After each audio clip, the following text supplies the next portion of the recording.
Welcome to today's sunset safari. My name is Brent Leo Smith.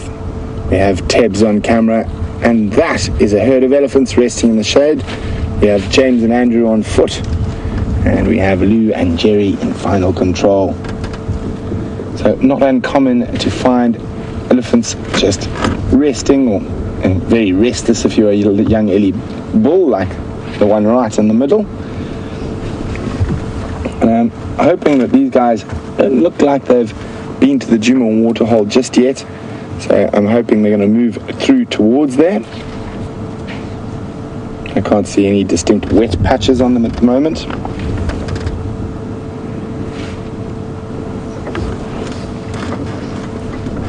So the rest of the herd is spread out in other shade around us.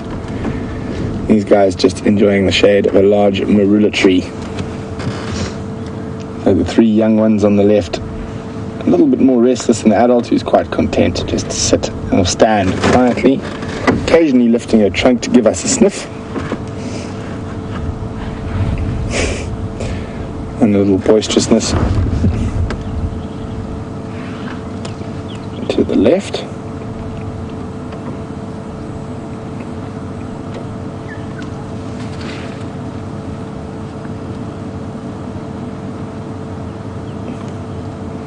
Sniffy, sniffy.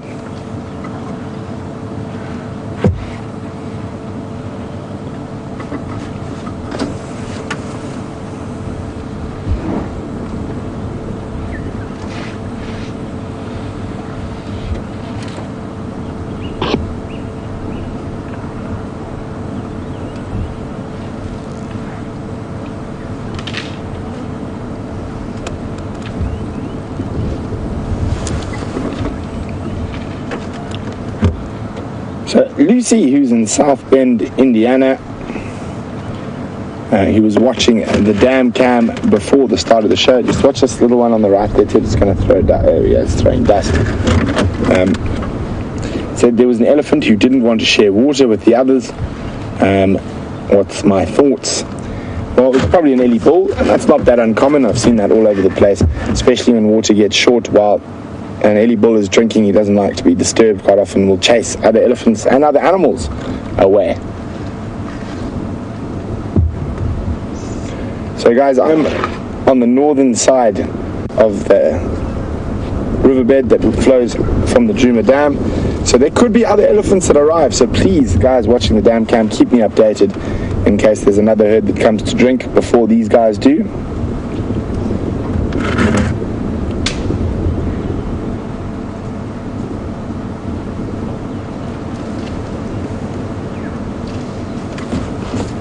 So behind these, they're just chilling in the shade. You can see a few bums, and some of them are feeding. I'm sure you can hear the branches breaking in the background.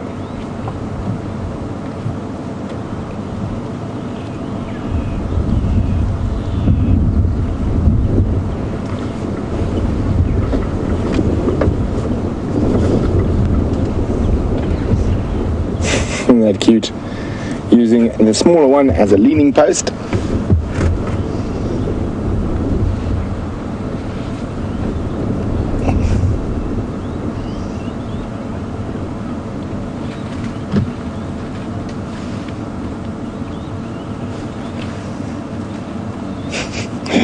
Isn't this just sweet?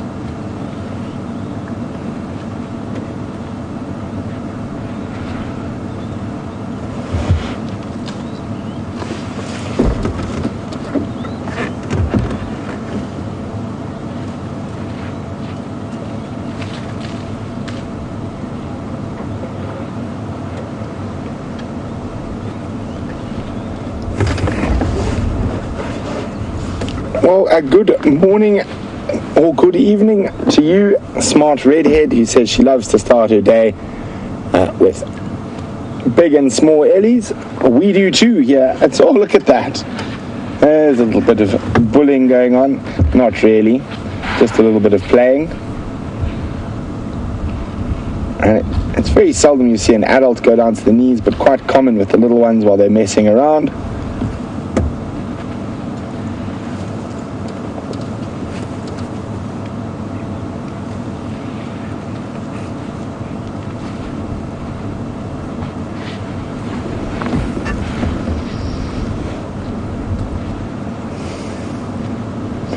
So even though most of the other elephants are keeping quite still in this hot day, the little Ellies are still playing, not with quite the boisterousness as it would be if it was cooler, but yet they still just can't help themselves.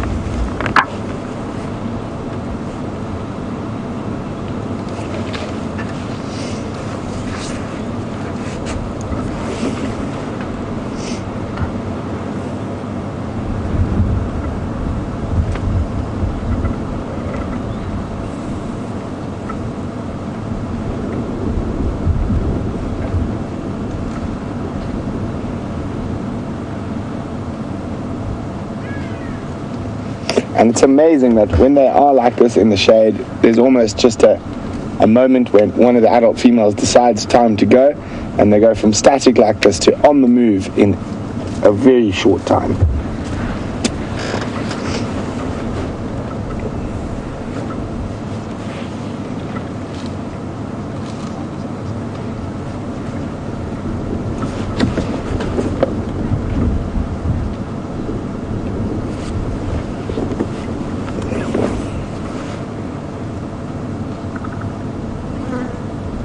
So Sandy in Tennessee is wondering about how an elephant rests its trunk. She says it's very interesting. Well, Sandy, it's the same as if you had to lean your elbow on something when it was a bit tired. I think it's just more of a comfort thing. There's no real thought process behind it. It's just something to rest the trunk on.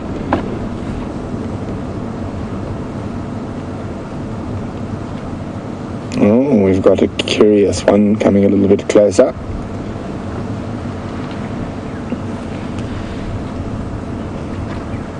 Bit bored of behaving in the shade.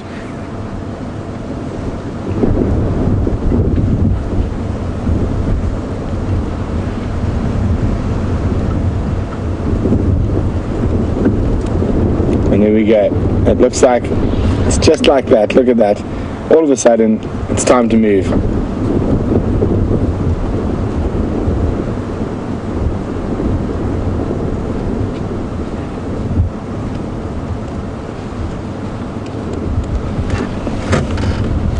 Now the adult moves. Now let's see if these three hooligans join her, or maybe she's just decided she's a bit peckish.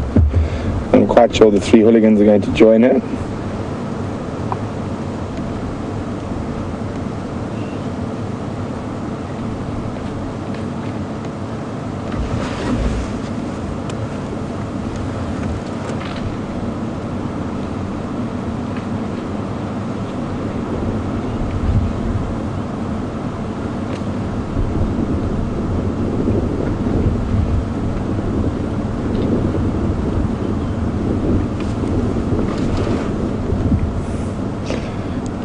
Three down, two left in the shade.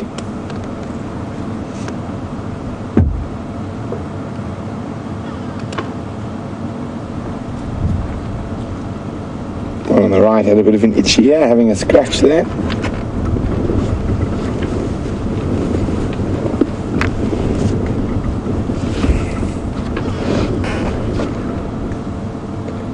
So all these eddies, despite from the drought, look perfectly normal and healthy for this time of the year.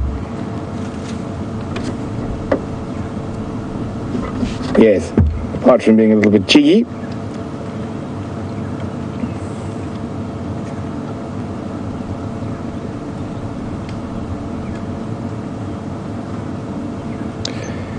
So if you look at the spine, sticking out on the one on the right, it's just a bit older, and if we look at any adult elephant, it looks almost exactly the same. That high ridge off the back legs always sticks out.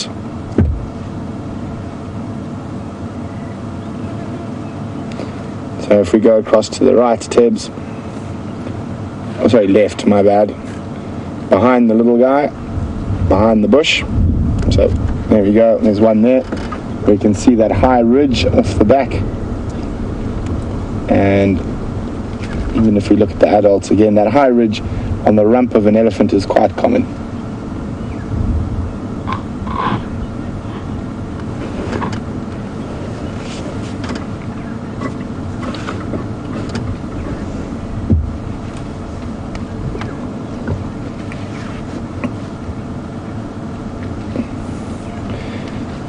There we go. Have a look. You can just see those tusks popping out. And Cat in Florida. So she should know this. She has been watching for a while, but what age do early tusks pop out? So they lose their milk tusks just before a year, and those tusks coming out like that, they start just appearing at about a year. This little guy is just probably about a year and a half old now.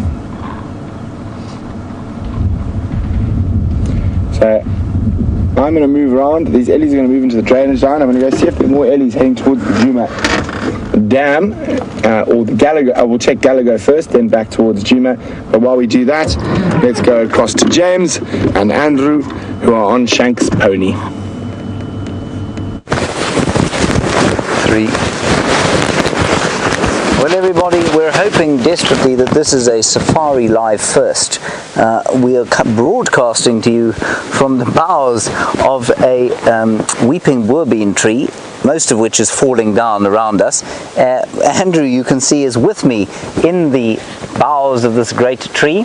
We're sitting on a termite mound, and it is just the most perfect place to spend an afternoon. Don't worry, we won't broadcast the entire afternoon from up here.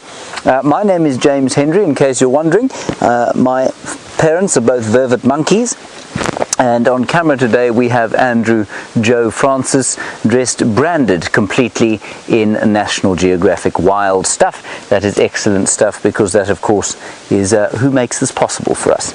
So we're now looking out west. If you look through the gap afforded by these two branches, you can see the foothills of the Drakensberg, way in the distance the actual escarpment itself rising up out of the Lowveld plain, out of the granite plains. And you can see you will know some of the famous lodges around this place, and one of those names of course is Ulusaba, and sitting, that's Richard Branson's place, and that's perched on one of those hills there. I'm not sure exactly which one. And beyond that you might see the twinkling of it's a human settlement, and that's an enormous, well, it's quite a huge number of people that live there. On the borders of the Kruger National Park. That's the borders, western fringes of the greater Kruger National Park, and living there are the Shangani people, who have lived in this area for a few hundred years now. You can see a lot of haze, I'm sure. It's quite hazy. The wind has kept on blowing since yesterday, a strange sort of southerly wind that brought in a few most perfect puffy clouds this morning. Those have blown away, but it's kept the temperature down. It's only been probably about 31 to 32 degrees Celsius here, and in the context of our summer, that's not too bad at all. That's about 85 to 87 degrees Fahrenheit. So very pleasant temperature. And so just a little bit about this tree. It's called a Scotia brachypetala, or weeping boerbean, and it grows often on termite mounds, and that's what it's growing on now. I'm not sure if you'll be able to see that. And the bark, which peels off in great swathes, is a very important bark for this time of year. And that of course is because tomorrow is Louise is just saying she's getting vertigo from us pointing down. Tomorrow, of course, is the 31st of December, which is New Year's Eve, and on the 1st of January, some people do wake up with headaches, of course, and should you wake up with a headache born of overconsumption, what you need to do is take some bark from this tree. I, of course, have never had to try this. You take some bark of this tree, you soak it in some water, and drink it, and apparently your headache born of overconsumption will disappear immediately. You can send orders through to my Twitter account. I'll send you a kilogram. We'll discuss price in person. The other interesting thing about this tree is the fact that it's called a weeping boerbean, and it weeps. It's called a weeping boerbean because it makes beautiful red flowers that drip nectar, and they drip all the way around the tree in the summertime. I don't know that this tree is going to flower because we've had so little water this year, but normally that's what it does. And then a boerbean, apparently you can use, and this was told to us by one of our viewers in Pretoria, you can use, I didn't know why it was called a boerbean until he told us, and you can use the seed, There's a swallow flying below us because we're so high up. You can use the seed as a coffee substitute apparently. So that's why it's called a boer bean. And a boer, of course, is a farmer. And so when the farmers were, or the boers were moving up through the country, trying to sort of, the tax evading, they were evading tax from the British who'd annexed the place. And basically, because times were tough, there were two interesting things that happened. First was, of course, you developed various survival methods in the bush. So you made coffee out of boer beans and ziziphus trees. And the other interesting culinary sort of throwback to that time is the rusk, of course. And I've discussed the rusk live before. But just for those of you who don't know, a rusk is a delicate, or it's a South African delicacy. In most other parts of the world it would be considered a weapon. Certainly you could fire it out of a cannon and do some serious damage to a ship or a wall, or indeed an invading army. But here in South Africa it is a delicacy, and you dip it in your coffee in the morning, made from a weeping boer bean, and you bite it. And I think that it's a throwback to the Great Trek. When the Boers were moving up, they didn't have a great deal of fresh produce. They were, you know, traveling in ox wagons, and basically it's stale sweet bread with the consistency of concrete, unless soaked heavily in your morning weeping boer bean coffee. So that is the rusk, and it was the great joy of my time as a guide to watch guests coming down to tea in the morning and investigating this so-called piece of food. They'd take this piece of thing and look at it, and sort of examine it and sort of try it and chip a tooth or two and then knock it against the table, and eventually, so you'd have to go over and say, well, why don't you just try and dip it in your coffee for a while? Then it becomes relatively palatable. I wouldn't call it a delicacy, but it becomes relatively palatable. Now there was also, I think, a nest in this tree. There's some, sounds like some chicks calling, and I can't see it, and I'm not going to climb around too much more to try and find it, but there were some white-crowned shrikes flying around here, and I mean, it's a little bit late for them still to be in their nest, so they've probably flown out the nest, but this might be the nest, the tree in which they were born. And what a perfect tree to be born in. An incredible view off to the west, and gentle breeze blowing up from the south.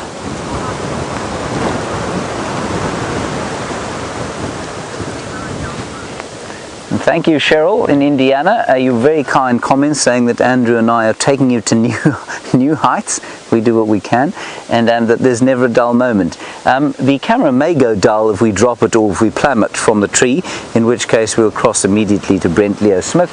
And then the very last thing I'm going to show you is the leaves, after which we are going to cross to Brent, because I'm running out of things to tell you about in this tree. There is the leaf of the weeping boer bean. And it's what we call a compound leaf, and I think this is quite, well, I mean, to those of you who are sort of botanically minded, it might be quite interesting. That is a complete leaf. All of those things there are a complete leaf, and each of those little things there is called a leaflet. And so it's only split once. The acacias are split twice, and so that's the compound leaf of the weeping boer bean, Scotia brachypetala. Right, I think we're going to hand over to Brent-Leo Smith, see what he's doing. Oh, hang on, we've got another comment through.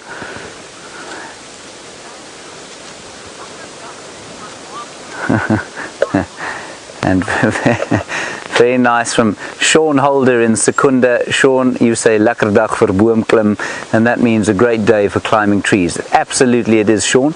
And you're leaving for the Kruger tomorrow. Travel safely. I think that's great stuff. I hope that you have a marvelous time up here. It's a great time of the year to be here. Let's head back across to Brent-Leo Smith. Andrew and I will now try to climb down the tree.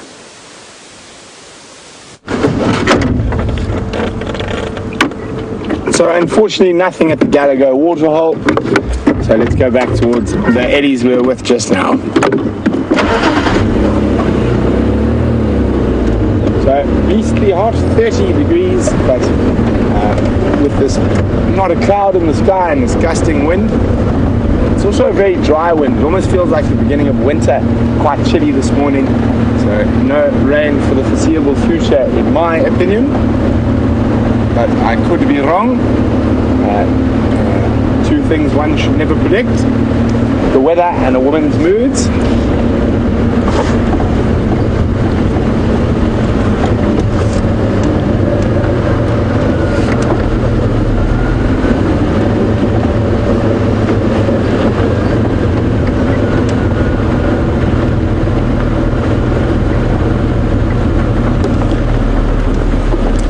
Alan in London is wondering, will we be having a broadcast on New Year's Day? Alan, there's no rest for the wicked, so yes, we shall. I shall not. It shall be James and Jamie on New Year's morning.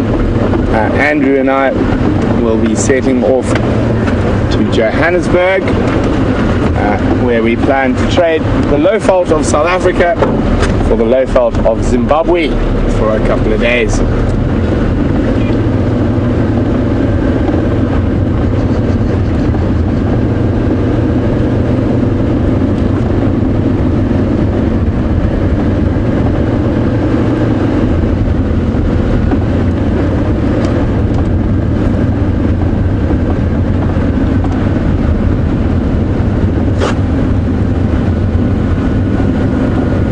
Look at this.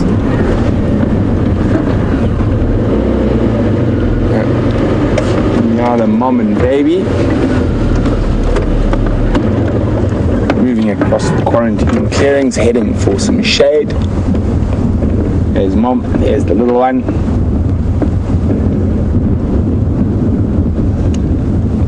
They're not allowed to go there. That is a no entry area. That is, of course, the road to our staff camp, the DRC, the Democratic Republic of Congo, also known as the Djuma Research Camp. Now off they go. Let's go see if we can catch up with those elephants again.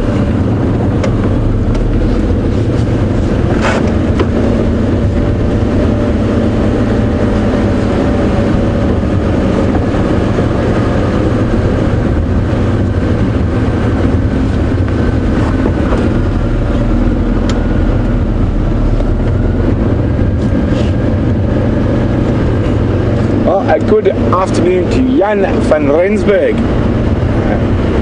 Jan says he's often quite scared to go close to elephants in a car. I was wondering what sort of danger signs should he look for. Well, Jan, the most important thing is if you are nervous around the animals, you should probably stay a bit of a distance away. And where you feel comfortable, don't ever feel the need to go too close if you're not comfortable. That's the most important rule. There's a lot of elephants give you a lot of signs that whether they're safe to approach or not, or even while you close them, that you should move off or not. And the big mistake that most people make is they move when they should stay still, or they stay still when they should move. And of course, every situation varies incredibly from the other, but generally, easy signs to see that an elephant's agitated. Lifting their head isn't actually a good one. It is just sort of telling you it's there. But watch their tails. If their tails start standing up, it's a very good sign the elephants are not happy, and then generally better to stay away.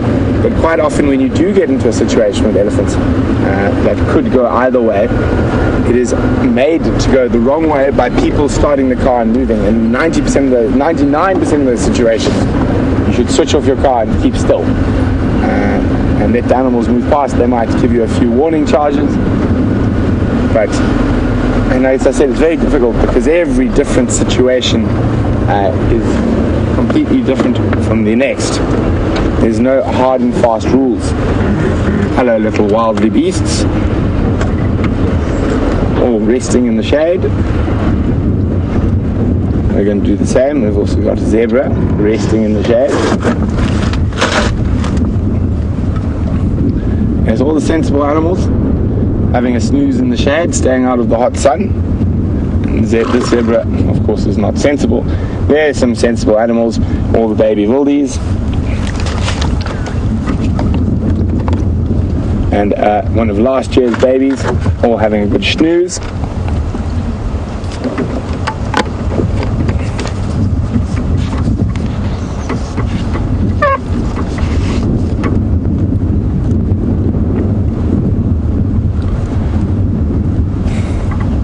I wonder if they're going to be up to their usual antics this evening, using the quarantine clearings as their personal racetrack.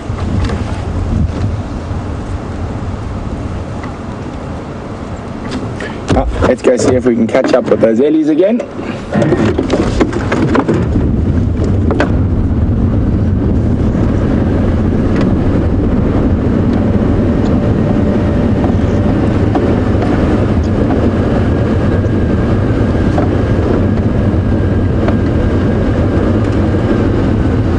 Christina in Pittsburgh, who's on Twitter, says she's heard that animals can sense our fear. I don't know if it's as much as sense as read our body language. Not being able to verbally communicate like we can, I'd say a lot of it is reading body language. That's why often when a dog runs up to you very aggressively, a domestic dog, if you don't back away, you immediately put your hand up to its nose for it to smell, it's fine, because you're not behaving like something it can chase. So I'd say it's more reading body language and reactions than it is sensing fear.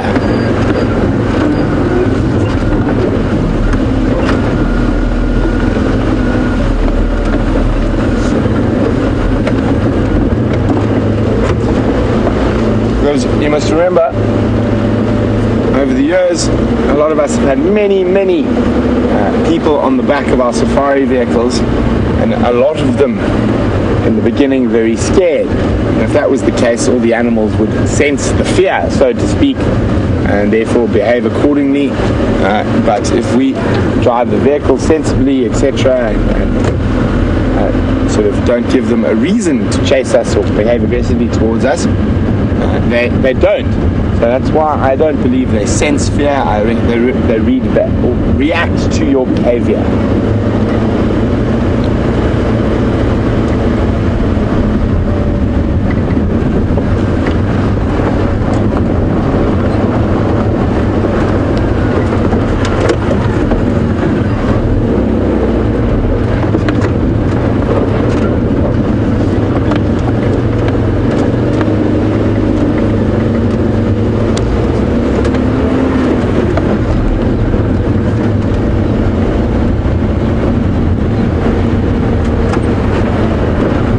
Looks like those ellies have moved down towards the drainage line, the riverbed. Good thing I know a shortcut to get there.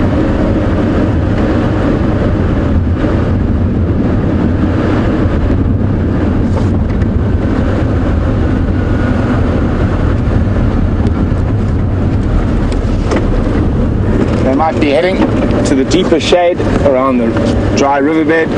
I was hoping they might be moving back towards the Djuma pan. I think they might have drunk quite a lot earlier, and that's why I can't see any wet mud on them.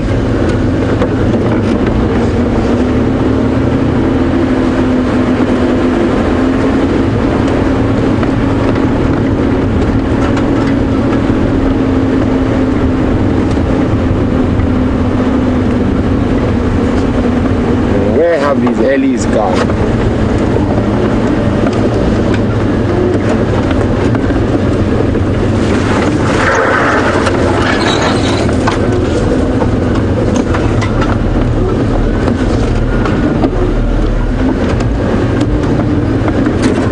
Marisha in Texas is wondering why there was one adult and 3 different aged calves. They can't all be hers, and they're most definitely not. So the rest of the herd was feeding around them, so those 3 calves were definitely not all hers. Hold on, Debs. Oh, we're sliding quite nicely today.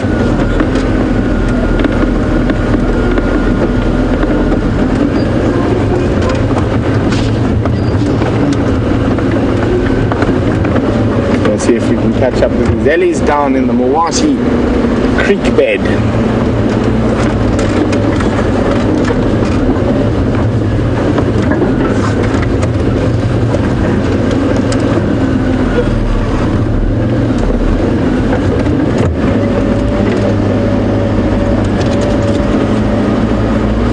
Hopefully they haven't moved too far down here because it gets very thick.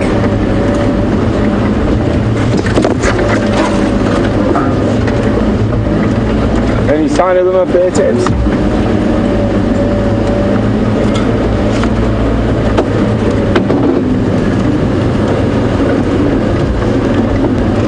Ah, there we go.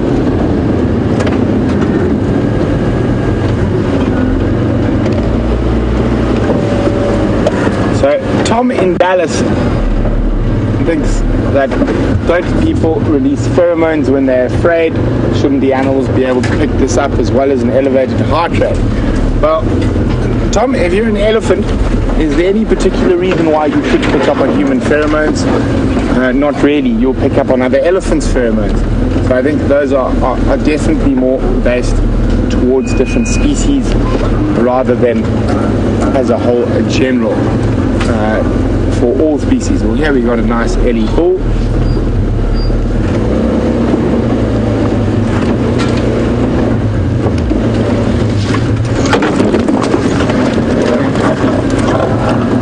Can't see the rest of the herd, but we have a elephant.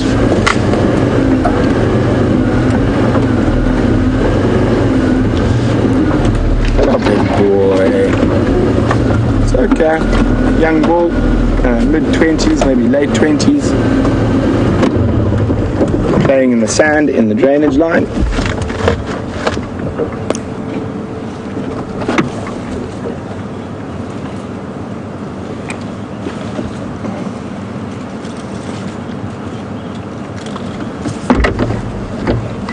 Quite nice to be above the elephant. That doesn't happen too often.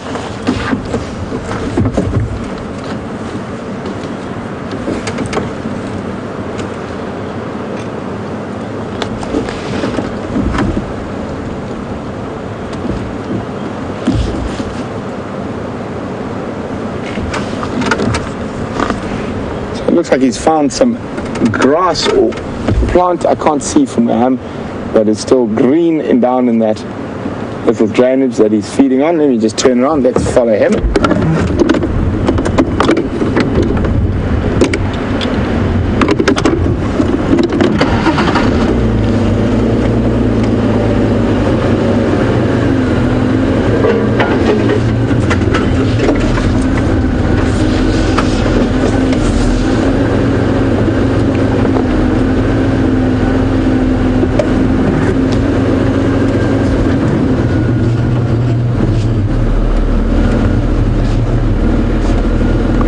Bear with me for a second. This is quite a unique opportunity to use the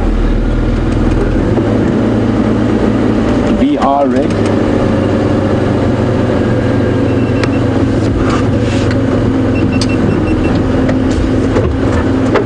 So he's just over there and he's moving, and it's very unusual, as I said, to be in that position, to be above an elephant.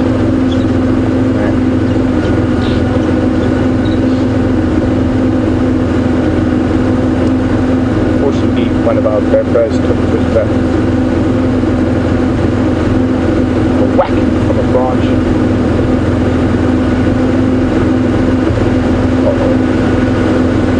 Doesn't seem to be turning on at all.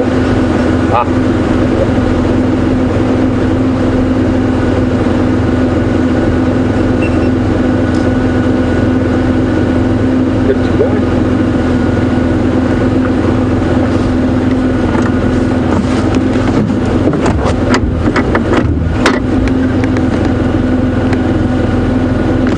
Excuse my clap. It's so the editing process is easy and they can sync the audio from this to the GoPros. Oh no, I need to switch the car off, I always forget that. Enough, Tev? One more? Good?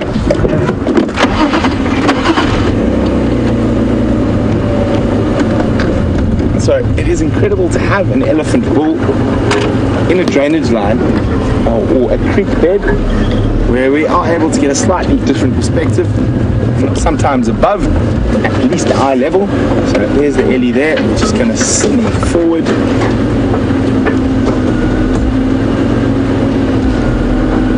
And hopefully it's going to be amazing that we're going to be able to show people a 360-degree view. So we won't only be looking from this camera with Ted in the future. Imagine, you'll be able to, if I point over there, have a look over there, you can have a look behind Ted's, to the right, to the left.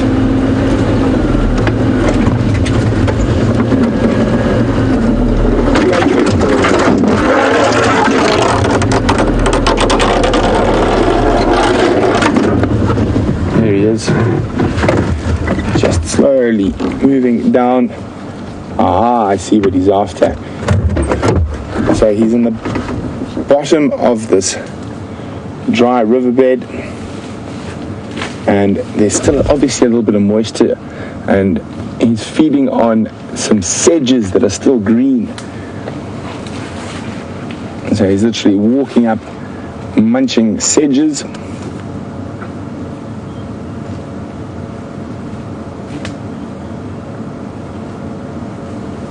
Incredible animal. I said, okay, maybe a little bit older than I first thought, maybe around 30 years old. An adult elephant bull. And I'm hoping if he stays the course he's on at the moment, he's going to head towards the waterhole. And if it is a bull, he might give Pete the pond hippo a bit of a hard time. Let's move forward a little bit again. Well, you can't really blame the animals for giving Pete the pond hippo a hard time after he's befouled the water.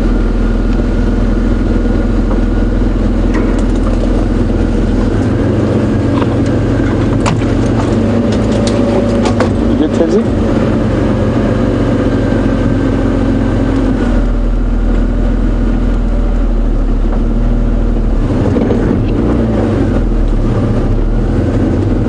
So Mary in Missouri is wondering if there could be water down there in that drainage line. I'm sure there is, Mary. You'd have to dig quite long and hard, and the fact that the elephants are not digging down there yet means it's probably a bit too deep.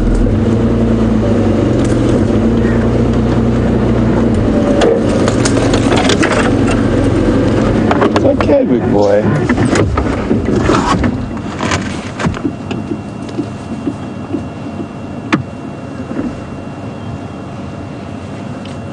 It looks like he's going to walk through this gap to my left, right past us in the creek bed.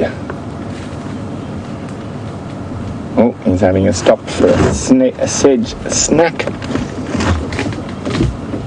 So sedges only grow where there's underground water, and I think the sedges are green here is from that little bit of rain we did have. There would have been a few little pools for a few days which prompted their very quick growth.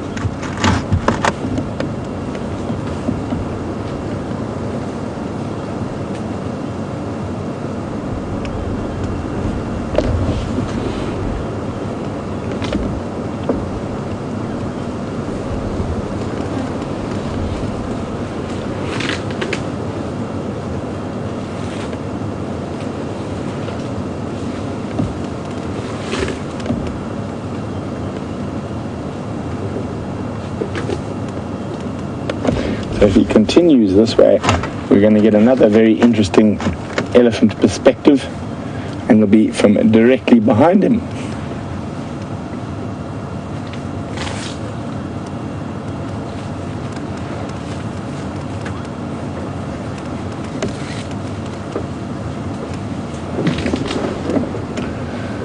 Sean is wondering, are elephant populations still shrinking in Africa?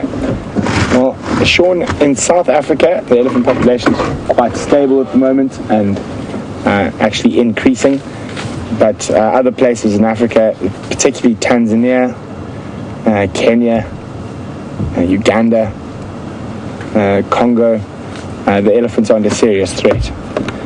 Tanzania in particular, Tanzania used to have the second largest elephant population in Africa. And it was around, estimated around 130 to 150,000 animals, second only to northern Botswana. And in a very short time, that population is probably only around 20, 25,000 now. And one of the biggest problems with Tanzania is that corruption is quite bad there, so it is a hub of ivory smuggling. Although there's a new president at the moment who seems to have cleaned that up quite a lot, so hopefully the future will be a bit better.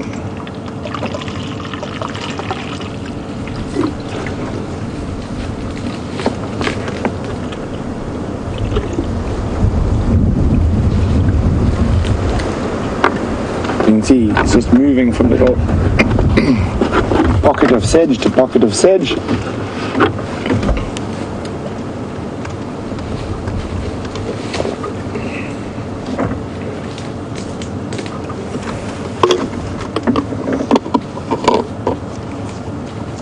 It's amazing how dexterous their trunks are.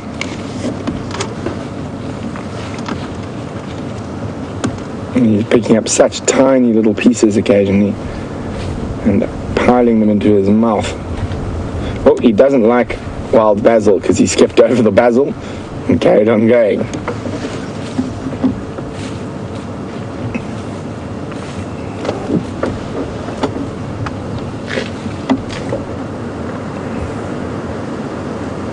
Nope, he skipped over the basil again. So there you go. Elephants are not fans of Onychum canum or wild basil.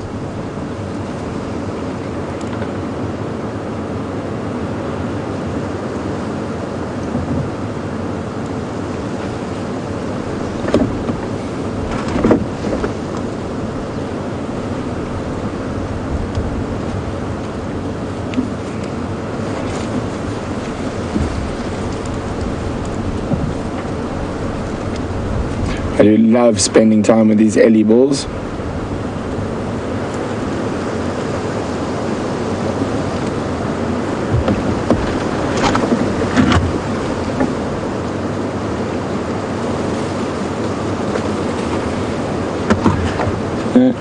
I can't see whether he's actually feeding on the Timbuti tree.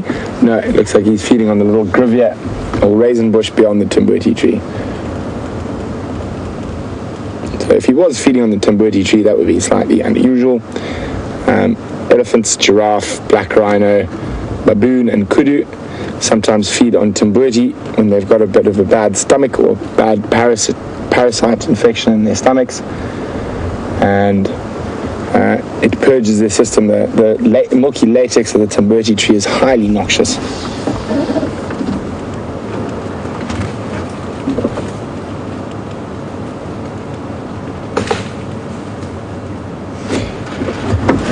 He is feeding on the raisin bush.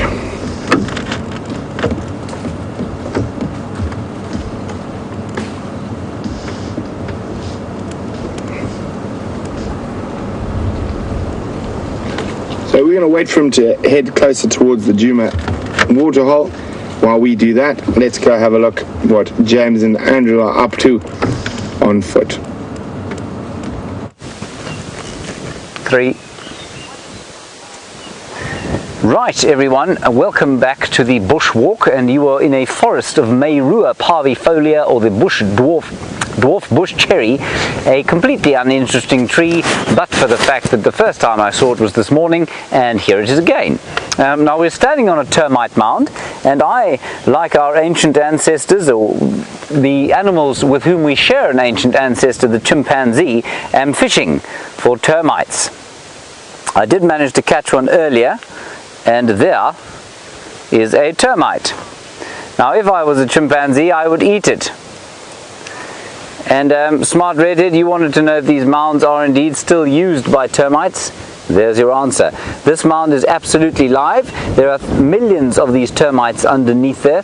Andrew told me that I should try and eat this termite, of course, which is what our ancestors did. It's what the chimpanzees do. It's what a lot of people still do around here. They've got very fatty substance in their abdomen, which is very good for energy production, of course. I was tempted to eat it.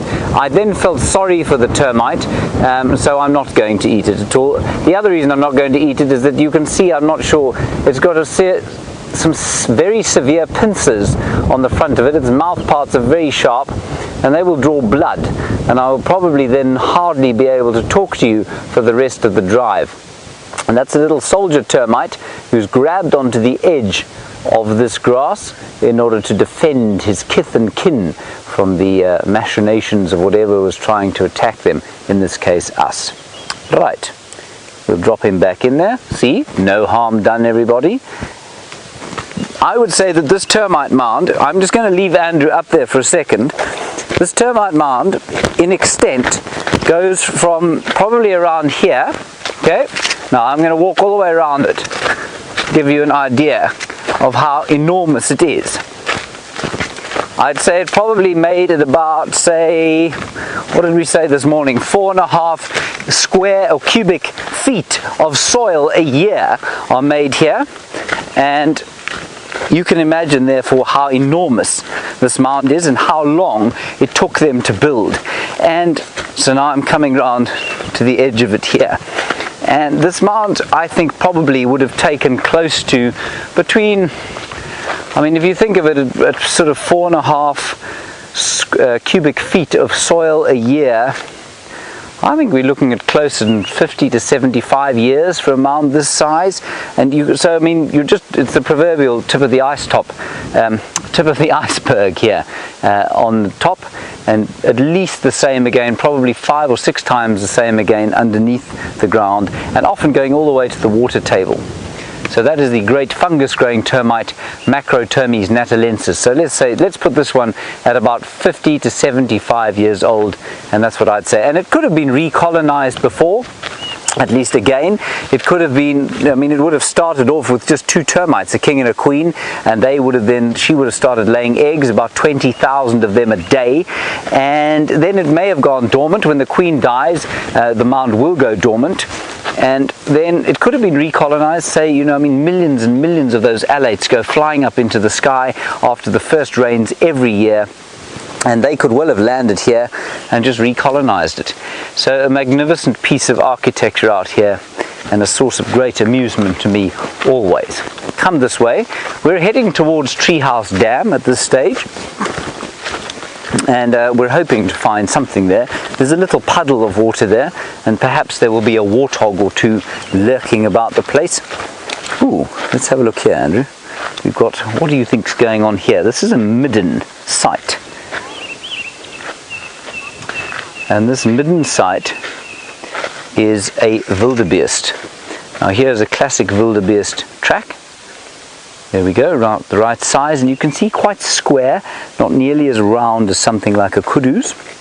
And then this is the dung, and I think this is it's quite interesting. It's obviously a well-used site, but it hasn't been used since the last rains. You can still see that, and I mean, we last had a dribble of rain, I think about a week ago, but it was a very small dribble of rain. But the wildebeest has come and walked over this area again, so clearly he does use this area. This would have been a bull that uses this as a midden site, probably not particularly enthusiastic at this time of year because all the cows are giving birth, which means that none of them are particularly interested in what he has to offer them at this stage of the game. And then a question from Ontario about how many different kinds of giraffe we get here. I'm just going to show you this dung, which is relatively fresh. We get Valure in Ontario. We only get one kind of giraffe in southern Africa. They reckon there are probably 9 to 11 subspecies of giraffe, but there's only one of them here in South Africa, and that's called the southern giraffe. Here we go. This is a ruminant, of course, and you can see how very, very finely chewed this dung is. Also a grazer, no little pieces of leaves at all, just grass, and that's the wildebeest. A much maligned, highly underrated, very magnificent animal. Right, from this magnificent animal's dung, let's go across to Brent's magnificent animal. Brent is also a magnificent animal himself, actually, so 2 magnificent animals for you. We're going to carry on walking towards Treehouse Dam. See you shortly. So we're still with this Ellie bull, and he's still making use of all the sedges and greenery around this little drainage line. Oh, becomes a bigger drainage line downstream, the Mwati. So we're just below the Djuma Dam wall.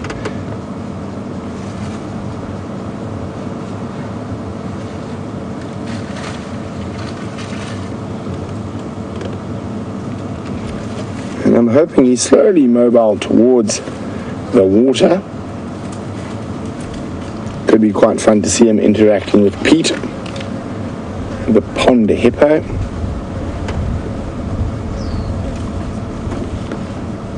There you go. You can see how he shifts his trunk from side to side, sniffing out the good green bits.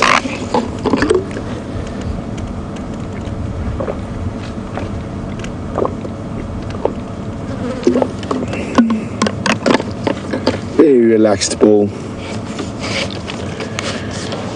What a wonderful way to spend the afternoon, but relaxing with a big Ellie bull. As you can see, quite nice and cool down here at the bottom of the Mawati. Quite a lot of shade, and if you're that early, enough greenery to keep you interested.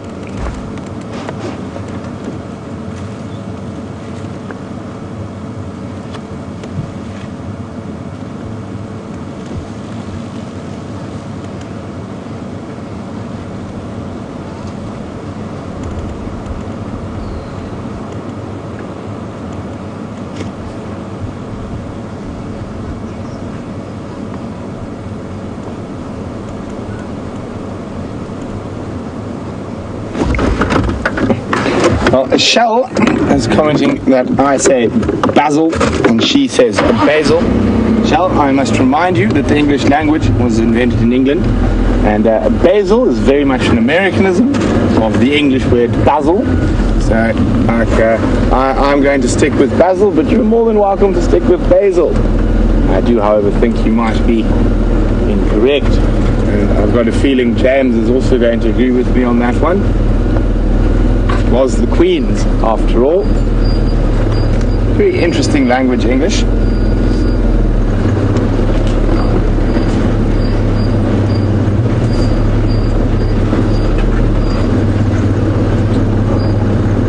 And of course, English has developed into some incredible accents in the different colonies.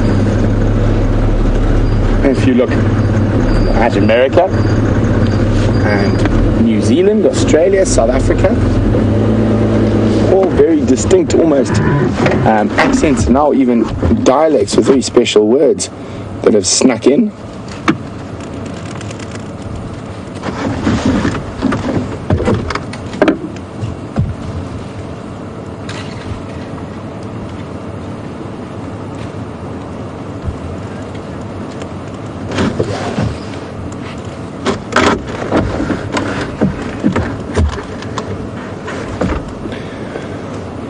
Billy in Cedar Hill would like to know, would this elephant know his own progeny if he encountered them?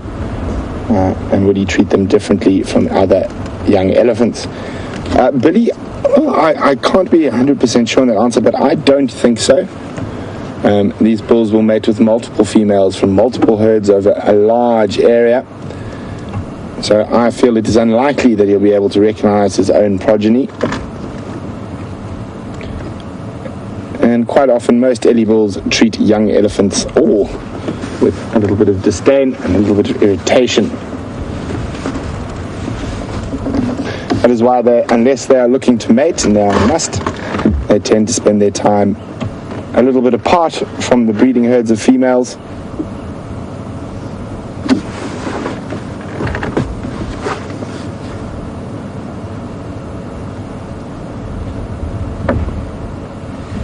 And led a more peaceful existence away from the hustle and bustle of the large breeding herds. They're quite often found not far from the breeding herds like this, but still a little bit away. Sometimes we will get interaction with bulls and females around waterholes, specifically at a very dry time like this. But the bulls will dominate those waterholes.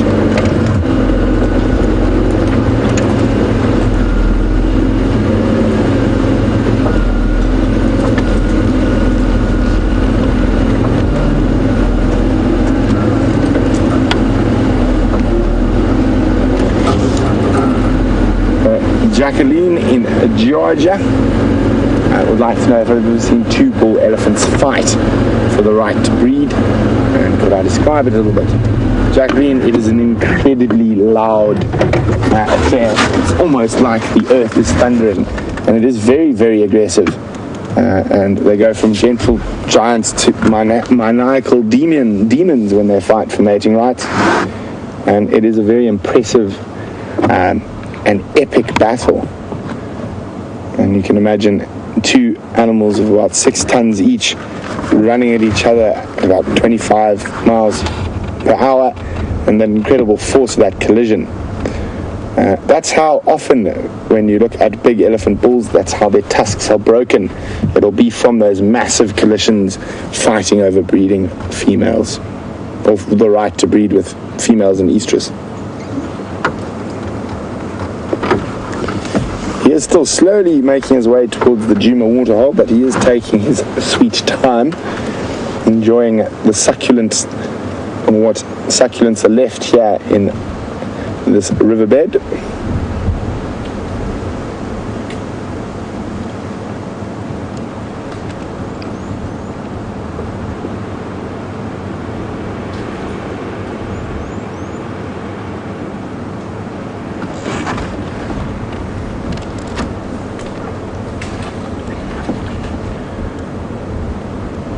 Try get a little bit closer. You can see what he's feeding on.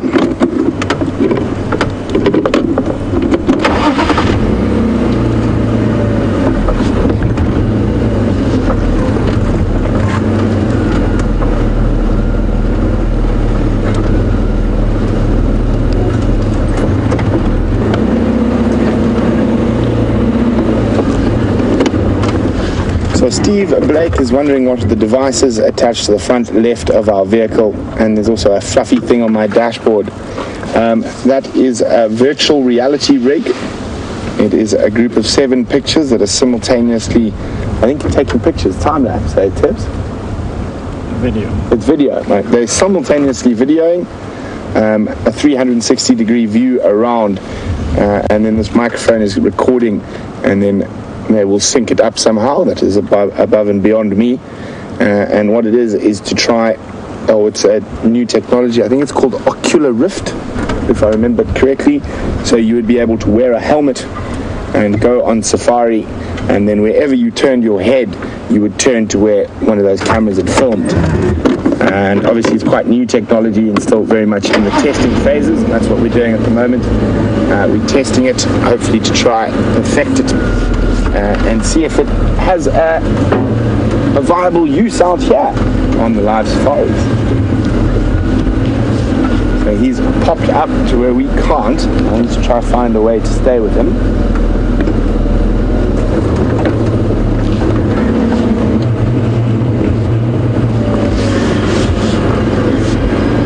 So I think we're going to have to do some maneuvering through these thickets. So while we do that, and to catch up with that Ellie, let's go back to cross to James and Andrew and see what they're up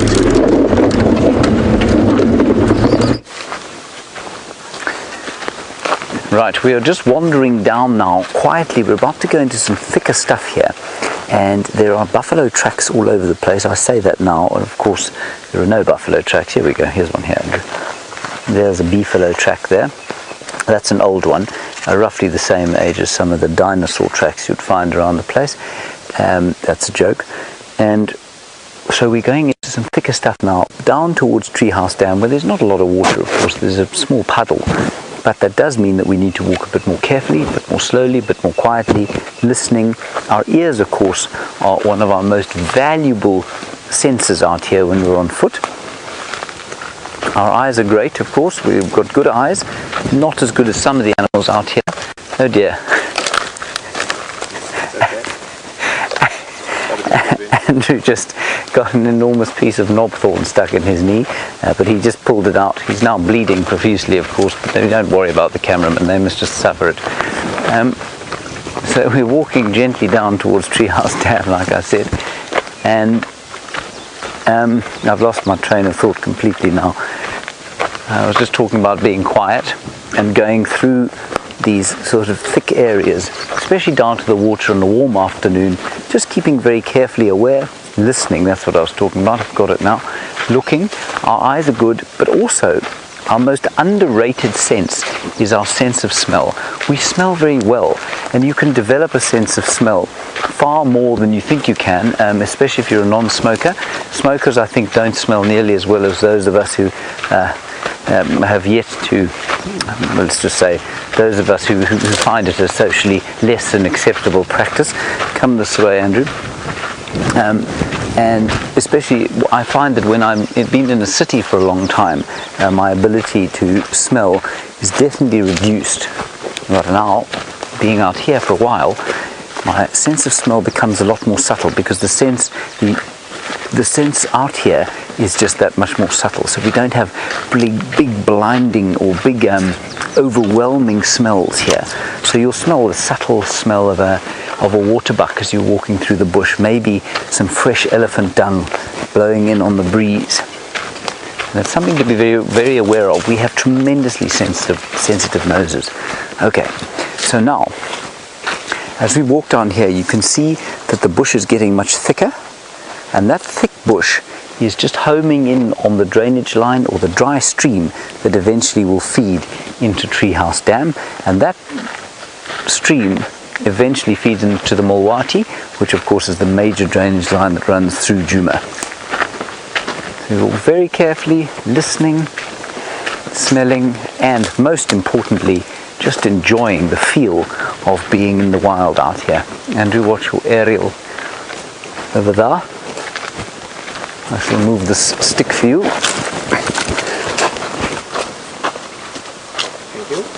I do what I can, you know.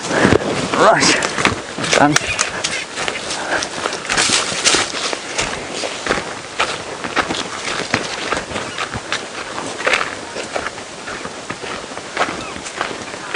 Now smart redhead, there's a very smart comment you've made. You've said, have I opted for the bushwalk to avoid driving rusty this morning? I did initially.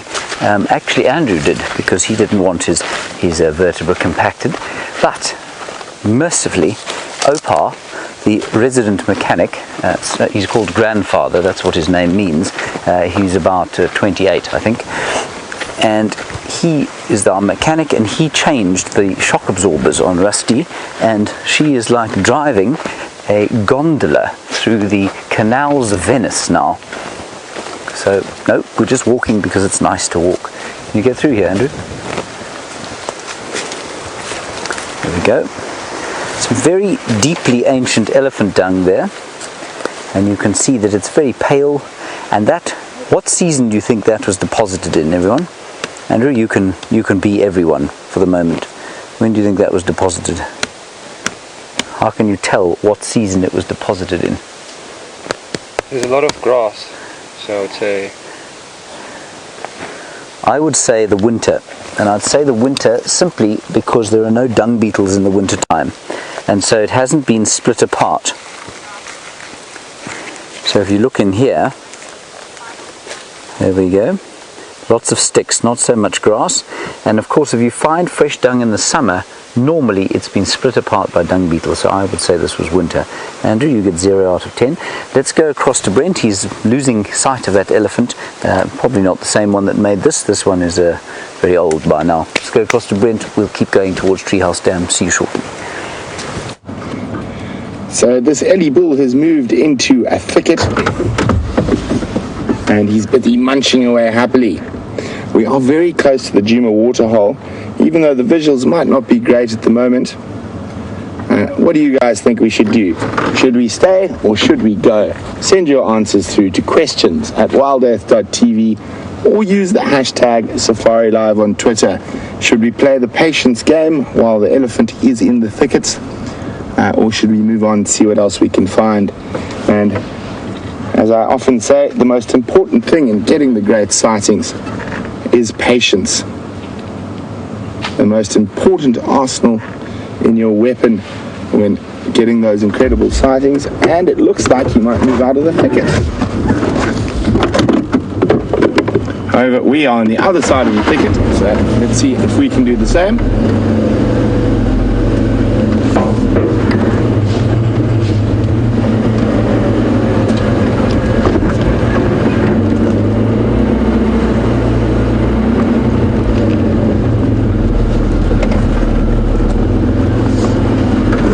Mary in Missouri would like to know, could this elephant possibly dig down in that sandy spot down there in the drainage to get to the water like we've seen in other areas? Well, Mary, I think the water table here might be a little bit lower, so it's possibly you might not be able to. Watch out there, Teddy.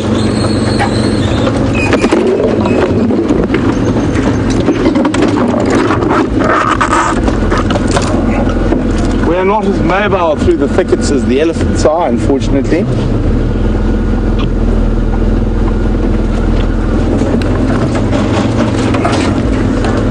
But I think we're nearly out.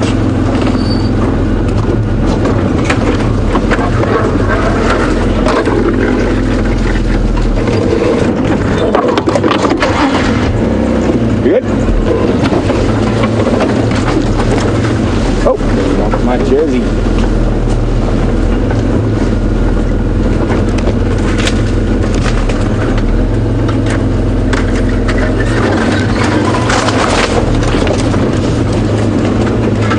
So, Mary, in that particular section, you've got a very nice soil type for that type of digging. It's called a duplex soil. So duplex soil is sandy soil on top of clay. The clay acts as a sealant, so the water's not that deep, but I think here you'd have to dig quite far before you hit that clay level. So I think the Ellies, also knowing that the Djuma water hole is close, they don't need to dig there, and also it would require a lot of effort, so you probably find they think it's worthwhile not digging out this area. If we had a bit more rain and the water table was a bit higher, then they probably might.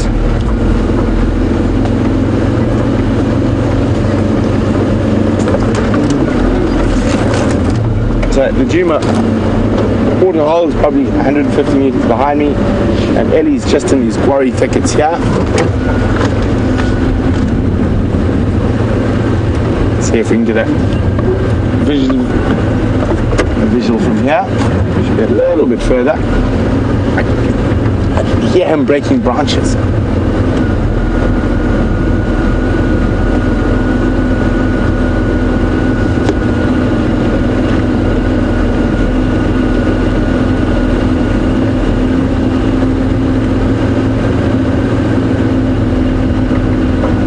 I'm going to give him a little bit to come out of this thicket. I'm just going to go on a quick loop of quarantine, and hopefully by the time we come back he's worked his way through here.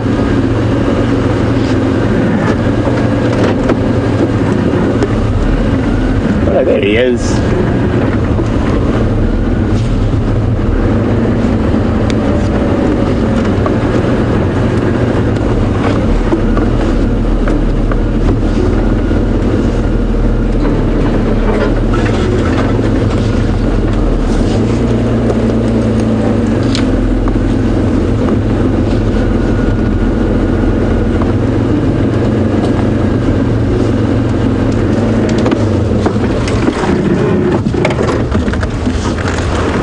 Just on the edges of the quarry thicket.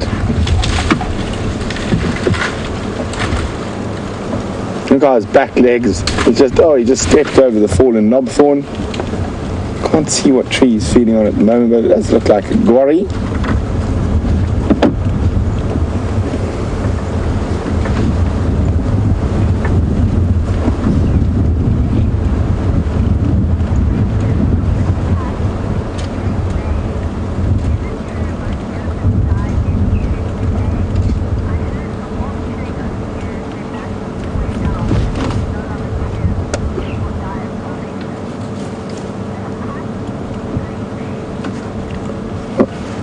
Miss Cat in Green Bay is saying, is it true that elephants die of tooth decay? She heard that their back teeth wear down and that is how they expire. Well, almost right. So elephant only gets a certain number of teeth during their life. They get 6 sets. And it's not so much decay as wear. They literally wear them down, and they do often die of starvation. Hoping one of my books might have a picture of an elephant's. Well, when we say teeth, it's more of a large tooth, a single tooth, but it's very big, and the only other teeth they have are their tusks.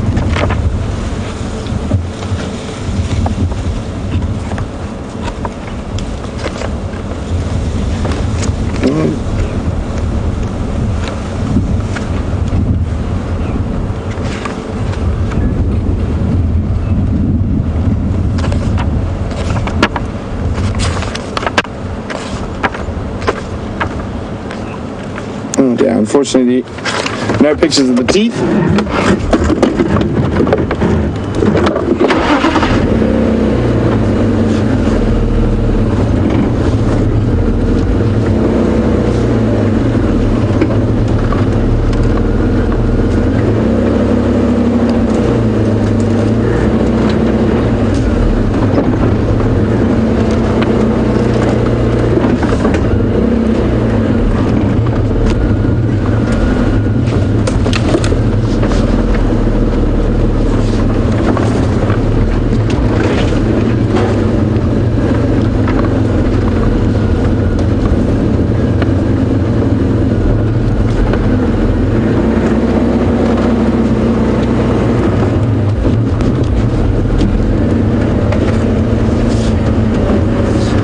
a warm Safari Live afternoon welcome to Sean in Secunda, who's actually on his way to the Kruger National Park tomorrow. Now, you're going to enjoy that, Sean. This dry weather will provide you with some incredible game viewing. And Sean is asking whether the best times to see all the predators are the times we head out on safari. Sean, yes and no. So in the mornings, definitely, I would be, if I was you, I would be the first person out of the Kruger gate. Sean, let me know what part of Kruger you're going to, and I'll let you know what areas are best to check for which predators. Here he comes. Hello, big boy. I do definitely feel a special bond with Ellie's. One of the animals I've spent an incredible amount of time with over the years.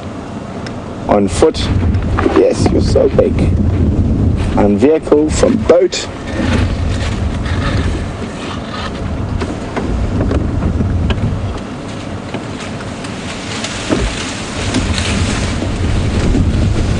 Right behind us. Coming to say hello to Tebs.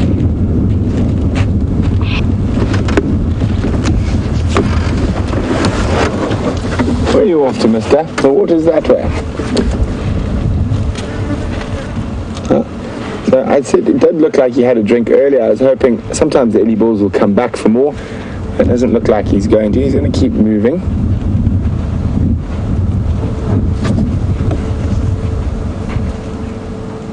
It's incredible how an animal that big can be that quiet when not feeding.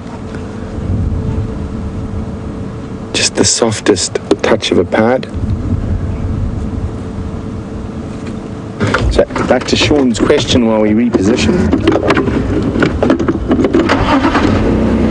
So Sean, in the early mornings, as I said, I would be the first person out of the gates in the morning. So I'm not sure. I think Kruger Park time gate opens at 4:30 or 5. Well, whatever it is, that's the time you should go. You should be the front of the queue to get out. That's when you go most likely to see the most active predators. It's not to say you're not going to see predators during the rest of the day, but they're more than likely going to be fast asleep.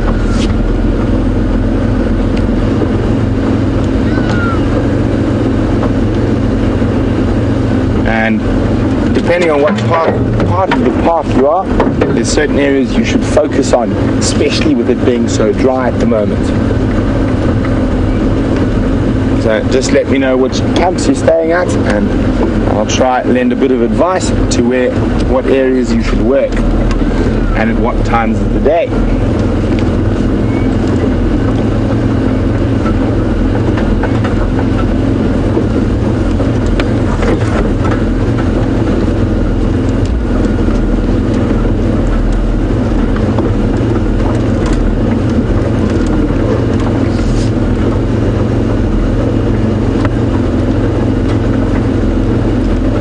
A lot of people go to Kruger National Park, drive themselves around and don't see very much.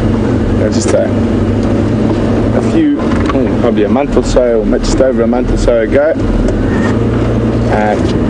Jamie and I went with friends of ours to the Kruger for 2 nights, and you always see good elephant up in the north, but by knowing where to be at the right time of the day, we saw 4 or 5 different leopards in 2 nights in the Kruger, where we can't off-road and we can't track.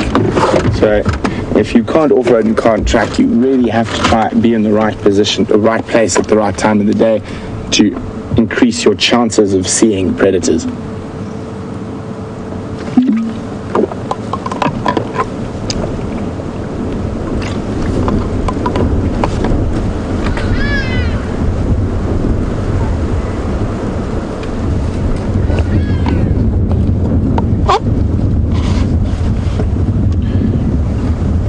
So while we spend a bit more time with this beautiful Ellie, James has made his way towards the treehouse waterhole, which we were talking about just now.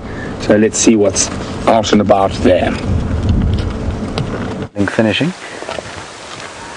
Right, we are live, and there is a zebra, also very much alive. We've arrived at Treehouse Dam, where there is about as much water as you'd find in a large piece of Sahara desert sand, but there is also a beautiful zebra there, and I'm going to try and sneak a bit forward closer to see if we can have a look at him. So, first thing to do is check the wind with my sock, which my friend gave me to go to his wedding, but I lost the other one, so I thought in tribute to him it would make a very good ash bag.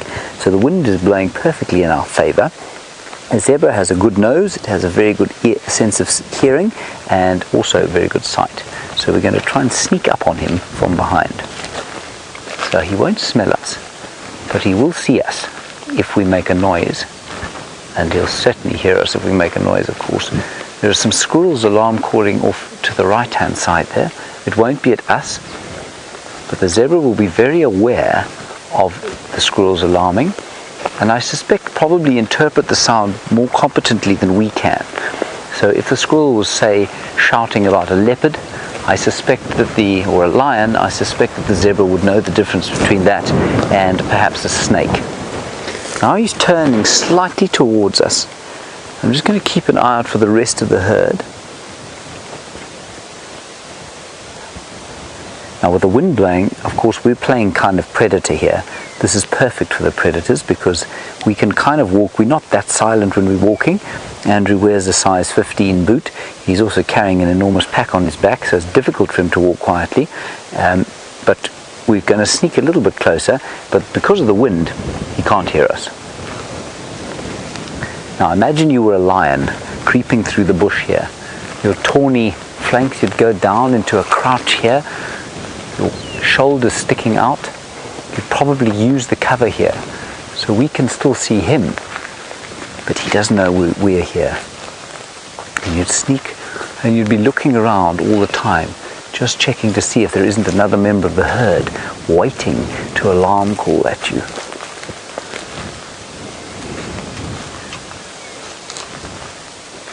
Now we'd stop because he's turned. We'd stop completely. There's an impala we can hear up there. No, it's moving behind cover. Now if we were a lion, we'd move quickly again to the next piece of cover.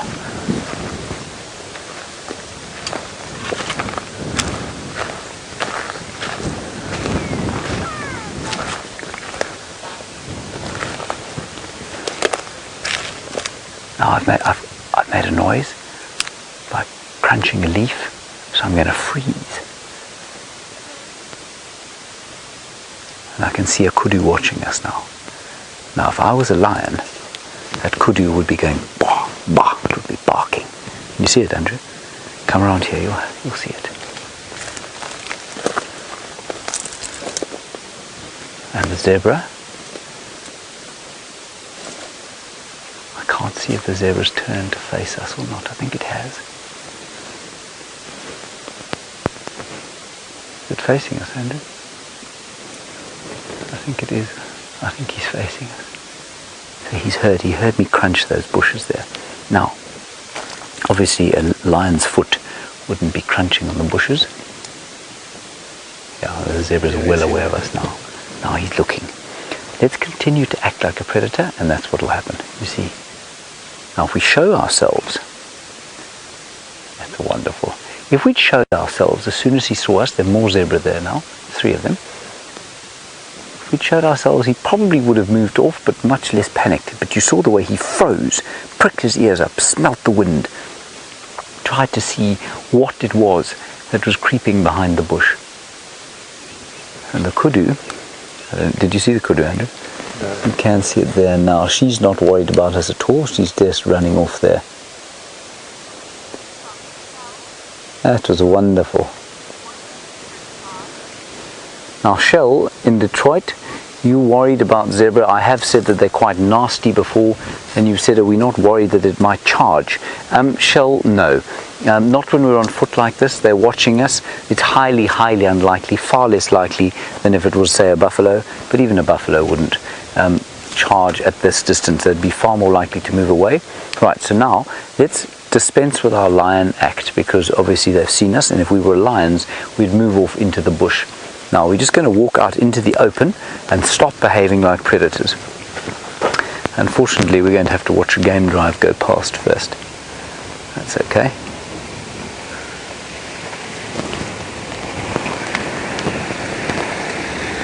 Not ideal when you're on foot, of course, but that's just the way it is.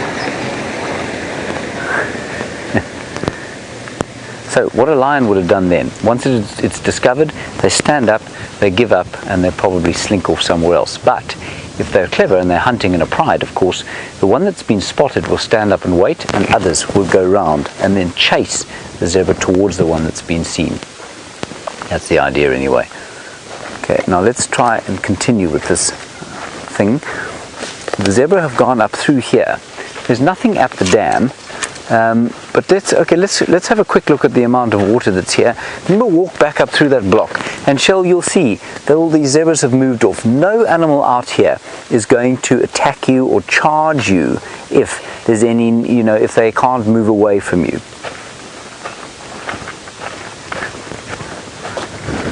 Right, but Brent is still with his elephant, but let's just quickly have a look at the water here, and then we'll head up back towards the zebra. I can still see them up through there. But you can see this is a very dry area.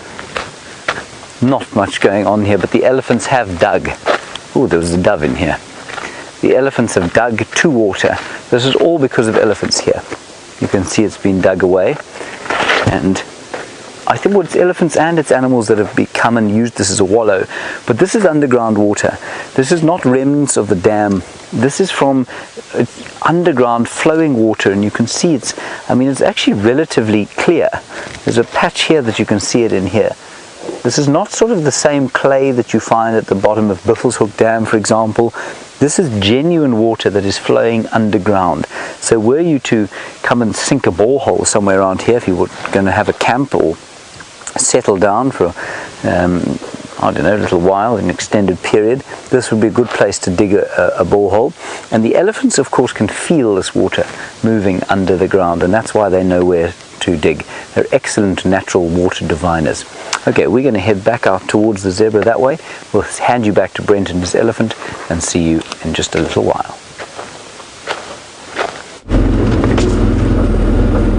So we're still with this wonderful Eddie bull. I'm still hoping he might go towards the water, but at the moment he's having a good feed just below my house.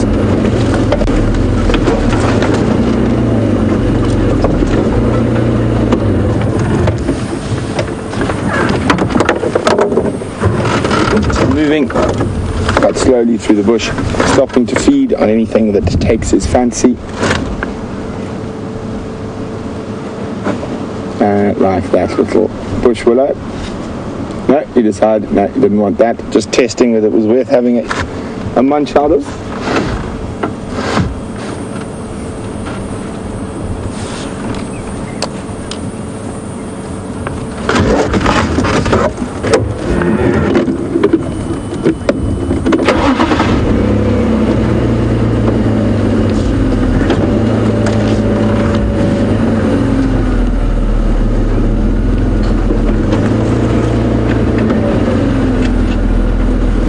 Sean from Secunda, who's going to the Kruger, is going through the southern parts of the park.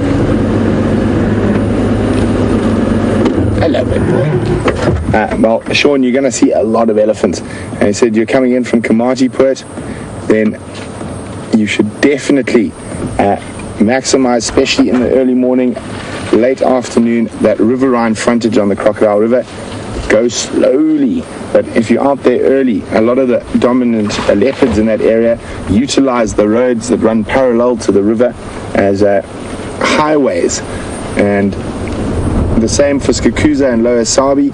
Also, when you're around Skakuza, be sure to check the Sand River.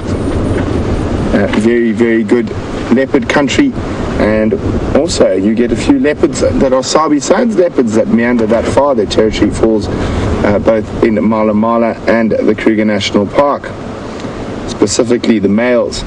Now, as we head up towards the more central regions around Satara, that is an area I know very, very well, and I was actually there when it was very, very dry back in 2003, 4, somewhere around there, at Singita Lubombo.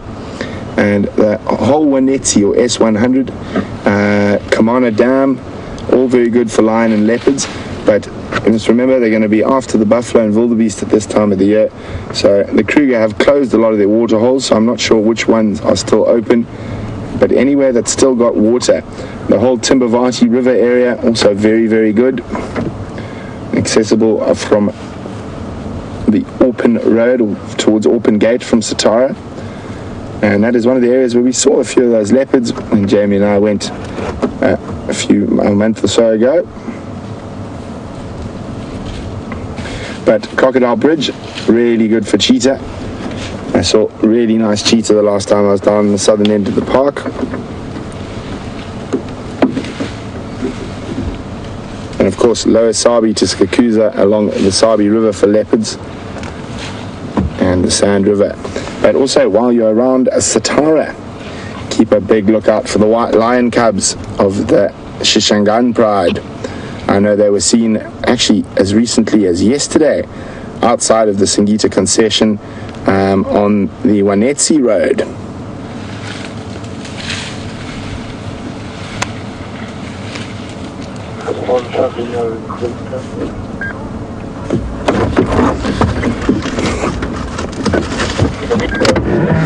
Beth in Boston would like to know what is my favorite part of Kruger. Beth, for me, it has to be the north and the central regions. I'm very fortunate that I've spent quite a lot of time in Kruger, away from the beaten track, so off the main roads and outside of the main camps. So I would have to say the Wanetsi area in central Kruger along the Mozambique boundary. There's an incredible drainage system in there called the Shinkelingan in the Singita Lubombo concession. That is an amazing, amazing place. So you've got the Lubombo Mountains that look down onto the big basalt plains, and when it's wet, it's inundated with wildebeest and zebra. It's also got one of the highest lion populations in Africa, that whole eastern Kruger area. And then next would probably be, it's a tough toss-up, but between the Letaba area, but I'd say a close second to Singita would have to be the Lavuvu River area, the Pafuri area, right in the north of the Kruger Park, at the border of Mozambique and South Africa. It's also an area that's really, really rich in some fun history. There's a spot up there called Crook's Corner. So Crook's Corner was I wouldn't go as far as to call it a den of iniquity, but there were some interesting characters. I think the best word to describe them would be roguish characters. Ivory hunters, smugglers, poachers, and the reason it was named Crook's Corner, it was a very convenient spot if you were slightly on the wrong side of the law. There was a concrete sort of cone that was the border, and if the Mozambique or then Portuguese East African officials came looking for you, you stepped onto the South African side, and if the South Africans came looking for you, you stepped onto either the Mozambican or the Zimbabwean or the Rhodesian side, and vice versa. So they had little lookouts all around there, and as soon as any form of authority from whatever country would come, they would just make sure they were on the other side of the beacon. And that went on for many years. It was one of the only trading depots in the Lowveld at that time. Really, really fascinating, really beautiful area. Huge fever tree forests and great game viewing up there, and incredible birding. Also home to Lana Gorge, one of the most impressive gorges I've ever been to, above as the Lavuvu River flows out of the Soutpansberg, or the last bit of the Soutpansberg mountains. Also up there, there's a place called Tulamela, and it is a walled ancient city from probably about the same time period and the same people as the ruins of Great Zimbabwe, and oh my goodness, Mapingubwe, where they found that golden rhino, and they'd been trading with the Arabs that sailed the east coast of Africa for many hundred years before the first Europeans even arrived. And very interesting, along the Limpopo you will find tamarind trees that some are a couple of 600-700 years old, and they are indigenous to India, and it was one of the favorite sort of traveling sweets or foods for a lot of the Arab traders of that time era. So as they would eat and move, they would drop tamarinds, and on all the major trade caravans from the east coast of Africa to the hinterland, and all the old slaving caravans, you will find tamarind trees from the traders and slavers.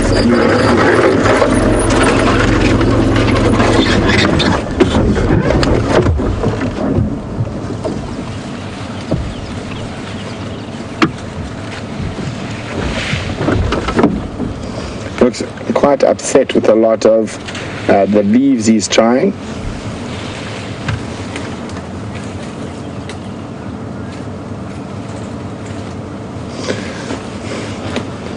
Hello, AJ, who's 6 years old and joining us on this sunset safari. AJ, great to have you with us. AJ would like to know, does it hurt an elephant when its tusks start to grow? It does a little bit, and actually, AJ, that's a perfect timing. If you ever look behind the elephant, there's that little bush there, and it's called a terminalia, or a silver cluster leaf, and it's like medicine for baby elephants. When their teeth start hurting, they start eating it, and it numbs that area around there. I'd like to go to the physical. How many papers are there? Hi, Alan. It's just one of us on physical. You're welcome to join us. I will be there in about 5 minutes.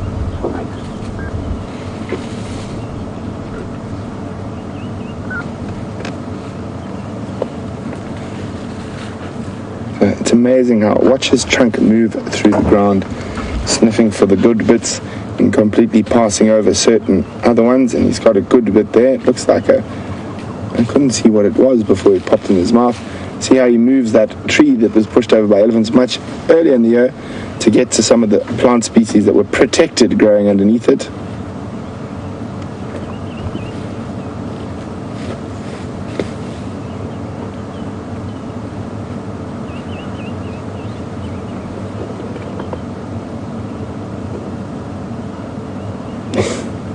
So he's twirling his...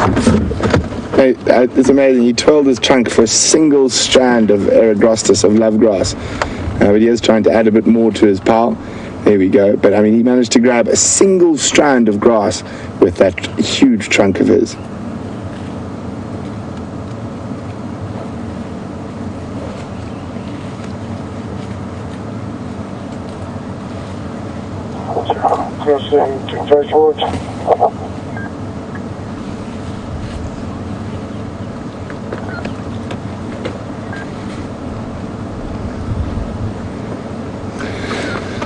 So a big welcome to Tiens Senior in Margate, who's been watching us for a while, and his son Tiens Junior has been chatting to us on the drives in the last few days, and they're hoping to possibly come visit Djuma during our winter months of June, July. So glad you're with us, Tiens Senior.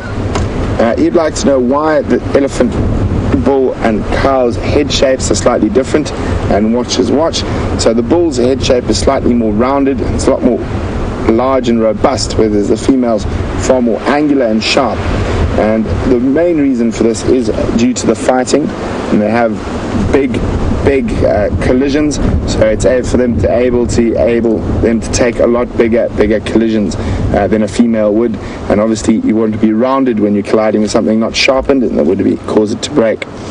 But we're going to sit with this Ellie. He is now facing the right direction towards the Djuma waterhole. Hopefully he is on his way, and I did think I saw an Ellie or two further ahead of me. So whoever's watching the Djuma Dam cam, keep a lookout in case some Ellies come there to drink.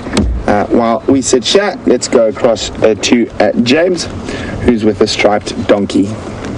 Right, well, those zebra, everybody, have come up through this block. They've crossed this road. We're on a road called Philemon's Cut Line, which is where we began, just the other end of it here. And they've gone running off in here. They stopped, beautifully backlit by this golden sun. And then they took one look at Andrew Francis and they thought, we're not as fast as that. And they ran off into the bush as fast as they could. And I was hoping to try and get a last view of them. But I don't think that's going to happen. Unfortunately, that's why we're moving at such a speed.